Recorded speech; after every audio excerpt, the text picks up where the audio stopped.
Supplies needed for this project are simple. All you need is some tape, scissors, and a ruler of some kind. I'm going to be using this gridded mat to make it easier for you to follow along with the directions, but any sort of ruler on a clean flat surface will do. I have pre-cut my tape and put it around the edge of my table in the order I'll be using it. If you would like to do this as well, here's a list of tape sizes you'll need in the order you'll be using them. Otherwise, feel free to just cut your tape as you go. First piece is about 18 to 19 inches long, and I'm going to just lay it flat on my work surface, push it down in a line. This piece is just slightly longer than 18 inches. Next, you'll need another piece the same length, and you're going to lay it on the table right next to your first piece. Then you'll take your third piece of tape, same length as the other two, and you're going to lay it right down the center, right in your seam. We now have a strip of tape held together. You're going to peel it up off the table, turn it over so the sticky side is facing up, and we're going to repeat these steps on the other side. So a piece of tape, about 18 to 19 inches long, right over your first piece. Another piece, same length. We're getting all these long pieces out right at the beginning. Oh, tape's sticking together.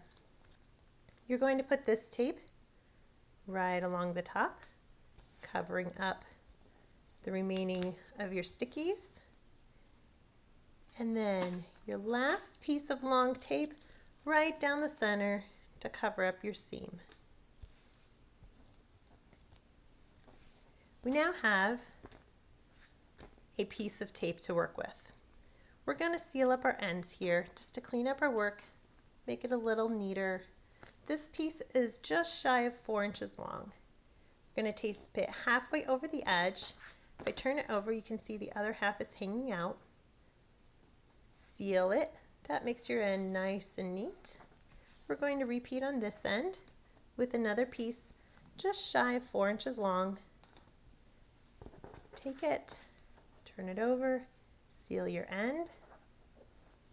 All right, now we're going to seal these ends right down here. These pieces of tape are going to be approximately 7 inches long. And again, you're going to put the tape half on your project, half on the table.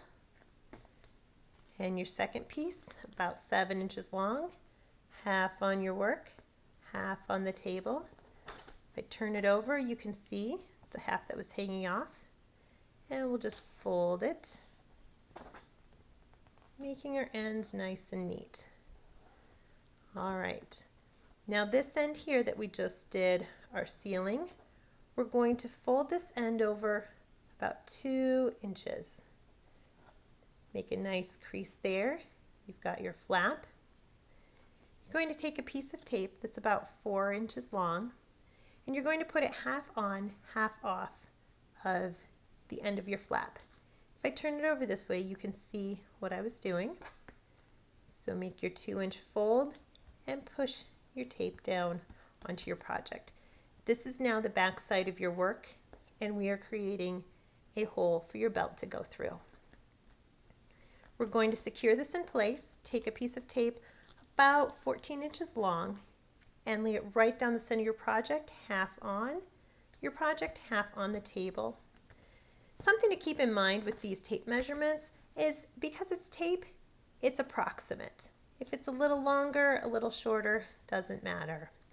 All right, so we sealed it over the front of our project. Let's turn it back to the back where you can see the edges of our fold. And we're just going to take one more piece of tape and seal it in. This piece is about 7.5 inches long, and I'm going to place it right at the edge of my fold. Turn my project to the front, wrap it around, turn my project back to the back, and finish wrapping it around. And that just seals in this hole for my belt loop nice and secure. All right, let's turn our project to the front. And we're going to focus our attention from this end down to this end. We're going to make a fold here that's about 6.5 to 7 inches long. Make a nice crease here. You can see our fold flap is pretty big, and we're going to seal these ends together.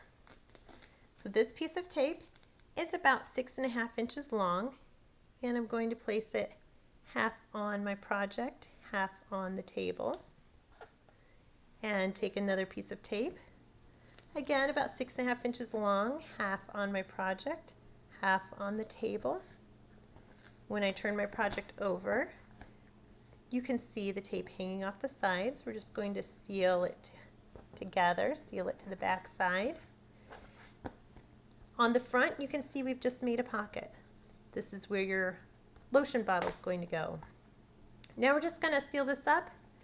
Take our last 2 pieces of tape, make it nice and neat. This piece is about 6.5 inches long, and I'm placing it right on the top, right where my fold is. I'm going to take the second piece, put it right down here at the bottom. Again, about 6.5 inches long. Now at this point, if you don't like the way your pattern is looking here, feel free to add 1 or 2 more pieces of tape the same direction here, just for a nice pattern flow. Otherwise, you can just leave it with these 2. Flip your tape over and you'll seal your ends around the back side.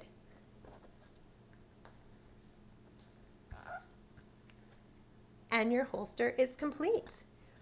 So you can see up here, we've created a nice little slit that any standard massage belt should fit through.